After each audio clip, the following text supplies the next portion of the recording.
पुष्कर निकटवर्ती गांव वासेली में बीती रात एक ग्रामीण पर रिवॉल्वर तानने की घटना से आसपास के क्षेत्र में दहशत फैल गई। सूचना पर पुष्कर पुलिस मौके पर पहुंची और घटनास्थल का दौरा कर एक जिंदा कारतूस जब्त किया। पीड़ित मिठूलाल सैनी ने बताया कि वह रात को करीब 11:30 बजे अपने घर पहुंचा। जूते खोलने के बाद वह घर में ही कॉफ़ी बनाने की तैयारी कर रहा था, तभी दो हथियारबंद अज्ञात युवकों ने उस पर रिवॉल्वर तानकर गोली चलाने का प्रयास किया।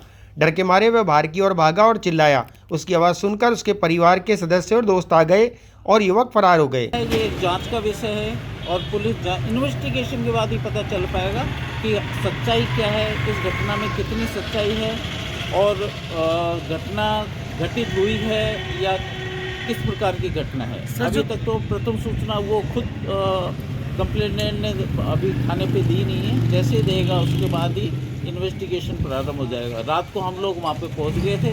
प्रथम रात को पहुँचने के बाद वहाँ का निरीक्षण किया गया था। वो एक मकान है जो पुराना बना हुआ है, लगभग 3-4 साल पुराना, जिसमें कोई दरवाजे नहीं है, अंदर व्यवस्था भी नहीं है। और जो वहाँ कंप्लेनेंट है मिस्टर सैनी साहब कह रहे हैं वो सप्ताह भर में संभालने आते हैं। तो सप्ताह भर में ये 11:30 बजे वहाँ गए हैं और उन्होंने कहा उसके बाद ये घटना घटित हुई है। तो ये जाँच कर से जाँच के बाद ही कुछ निष्कर्ष पर हम पहुँच पाएंगे। सर पुलिस ने कारतूस जब्त कर लिया। कल का है, कल करीब हम 11:10-15 पे आया था ये घर पे। रेगुलर जैसा आता है वही सिचुएशन थी। कई बार लेट आते हैं तो हम कल जल्दी भी आ गया था। तो मेन गेट के ऊपर गेट खोल, मेरा दोस्त हम साथ ही थे, गेट खोल के अंदर आए, गाड़ी खड़ी करके मेरा दोस्त चल गया। मैं मेन गेट बंद करके वहाँ से लाइट बंद करके जिस तरीके से डेली आता हूँ उसी तरीके से अपने घर पे गया था। मेरा घर है और यहीं रहता हूँ मैं, ठीक है। तो वहाँ अंदर टेबल पे बैठ के मैंने जूते वूते खोल के और गेट खोल दिया था पहले। उसके बाद जूते खोल के अंदर गया, अंदर जाके जीन्स खोल के पजामा पहन के बाहर आया। मैंने कहा कॉफ़ी बना लेते हैं। तो ठीक है, वो जो मैं जूते दूसरे पड़े थे वो पहन के रहा था, जो यहीं घूमने के लिए पहनता हूँ घर के अंदर ही, वो पहन के यहीं इस टाइम में था। मैं जूते पहन के पीछे घूमा तो मेरे सामने एक रूम और है, वो ऐसे खाली पड़े हैं जिसके गेट वेट नहीं लगे हैं। मकान का वो काम चल रहा था पुराने टाइम में, पड़े ही हैं ऐसे, गेट वेट नहीं, अंधेरा ही रहता उसमें। तो यूँ घूमते पीछे लेफ्ट की तरफ घूमते ही वहाँ से 2 बंदे खड़े थे, पिस्टल ताक रखी थी और चलाने की पूरी कोशिश मेरे ऊपर कर रहे थे। उनके हाथ पील भी हिल रहे थे। फिर मैंने उनको देख के घबरा गया, डर के बाहर आवाज़ लगा के मैं बाहर भाग के आ गया।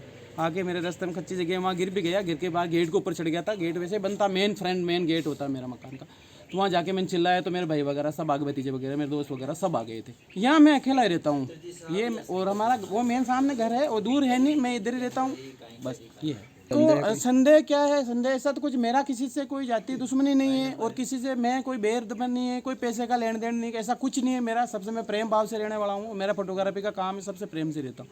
दूसरी बात ये हुआ कि हम ये गांव के अंदर कई बार ये गांव विकास के लिए मुद्दे उठाते रहते हैं। हम 4-5 लोग उठाते रहते हैं। जैसे कि हमारे घर के सामने ये इधर एक गांव का पंचायत जाने का रास्ता है जो काफ़ी सालों से भी बंद पड़ा था। हमने उच्च अधिकारियों को उचित करवा के, अवगत करवा के एप्लीकेशन दे दुआ का हमने इसको भी चौड़ा करवाया। अभी कुछ दिनों पहले गौशाला के ऊपर 30-40 बीघा पे ज़मीन पे कब्जा कर लिया था। उस कब्जा को लेके मेरे पास एक हनुमान सिंगोदिया है वासेली का, ये जो उप सरपंच है ग्राम पंचायत का।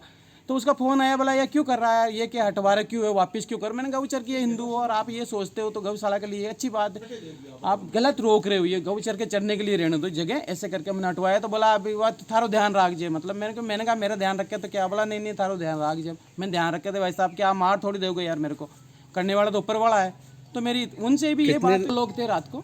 और ये जो रास्ता है, इस रास्ते के सामने मेरे जो जिन रास्ते में जो विवाह चल रहा था, सरकारी रास्ता है, ये चौड़ा कराने की चल रही है, मेरे सामने भी रहते हैं। मुझे भी इन पे भी कोई मतलब शक है, मुझे विश्वास नहीं है इनके ऊपर किसी प्रकार। ये कोई भी मेरे साथ घटना खुद नहीं करे, किसी से करवा भी देवे, ये भी हो सकता है। सदगुरु इंटरनेशनल स्कूल, पृथ्वीराज नगर, ऑपोजिट पंचशील, ए ब्लॉक, अजमेर, जहां पढ़ाई के साथ साथ प्री प्राइमरी से ही स्टेज अपीयरेंस की ट्रेनिंग दी जाती है, जिससे उनका स्टेज फियर बहुत कम एज में ही दूर हो जाता है। Admissions open from nursery to 10th, 9773326213। यार, बच्चे के लिए ऐसा स्कूल तलाश रहा हूँ जहाँ बच्चा स्टडी करे और साथ में उसे सभी स्पोर्ट्स फैसिलिटीज भी मिले। अपने बच्चे के लिए सतगुरु इंटरनेशनल स्कूल चुनो। स्टडी के साथ साथ यहाँ इवनिंग में नेशनल लेवल के कोचेज द्वारा swimming, badminton, lawn tennis, table tennis, basketball जैसे स्पोर्ट्स की ट्रेनिंग दी जाती है। अरे वाह। सतगुरु इंटरनेशनल स्कूल, पृथ्वीराज नगर, ऑपोजिट ए ब्लॉक, पंचशील, अजमेर।